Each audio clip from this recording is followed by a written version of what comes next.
Welcome to vision 5 TV. హిందీలో ఊర్వశి రౌతాల మస్తు busy actor. ఇది ఎవరు కాదనలేరు. అయితే సౌత్లో మరీ ముఖ్యంగా తెలుగులో అయితే ఊర్వశికి ఇప్పటి వరకు హీరోయిన్గా అయితే అవకాశం దక్కలేదు. కానీ వాల్తేరు వీరయ్య, ఏజెంట్, బ్రో, స్కంద వంటి సినిమాల్లో స్పెషల్ సాంగ్స్ చేసింది ఊర్వశి.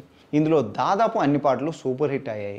ఈ మధ్య ఏజ్ గ్యాప్ 34 ఏళ్ళు. మరోవైపు సన్నీ డియోల్ వయసు 67 సంవత్సరాలు, అంటే బాలయ్య కంటే 3 ఏళ్ళు పెద్ద. కానీ ఇంటర్వ్యూలో సన్నీ డియోల్ కంటే బాలయ్య ఏజ్ ఎక్కువ ఉన్నట్లుగా మాట్లాడింది ఊర్వశి.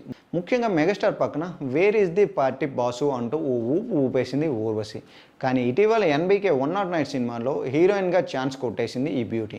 బాలకృష్ణ బాంబీ కాంబీలో తెరకెక్కుతున్న ఈ చిత్రంలో ఊర్వశి మాత్రం పవర్ఫుల్గా ఉంటుందనే టాక్ కూడా ఉంది. ఇలాంటి సమయంలో ఊర్వశి బాలయ్య గురించి ఓ ఇంటర్వ్యూలో చేసిన కామెంట్స్ వైరల్ అవుతున్నాయి. ఆమె ఏం చెప్పిందో చూద్దాం. తాజాగా ఓ ఇంగ్లీష్ సైట్కి ఇంటర్వ్యూ ఇచ్చింది ఊర్వశి. ఇందులో భాగంగా పలు విషయాలు, సినిమాలు, తన కెరీర్ గురించి మాట్లాడింది. ఆ తర్వాత బాలీవుడ్ హీరో సన్నీ డియోల్తో సినిమా చేయడంపై రియాక్ట్ అవుతూ మధ్యలో బాలయ్య ఏజ్ టాపిక్ తీసుకొచ్చింది.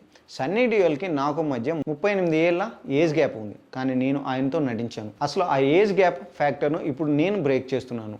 మరోవైపు నేను తెలుగులో ఎన్బీకే 109 అనే సినిమాను చేస్తున్నాను. అందులో నేను బాలకృష్ణ గారి పక్కన యాక్ట్ చేస్తున్నాను.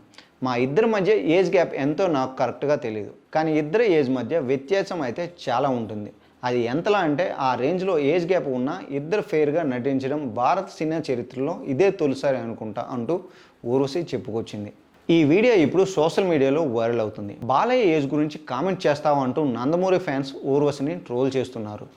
ఎంత ఏజ్ వచ్చినా బాలయ్య ఎప్పుడు మాకు బాలకృష్ణుడే అంటూ కామెంట్లు చేస్తున్నారు. నిజానికి ఊర్వశి వయసు 30 సంవత్సరాలు అయితే బాలకృష్ణకి 64 ఏళ్ళు, అంటే ఇద్దరి మధ్య గ్యాప్ 34 ఏళ్ళు.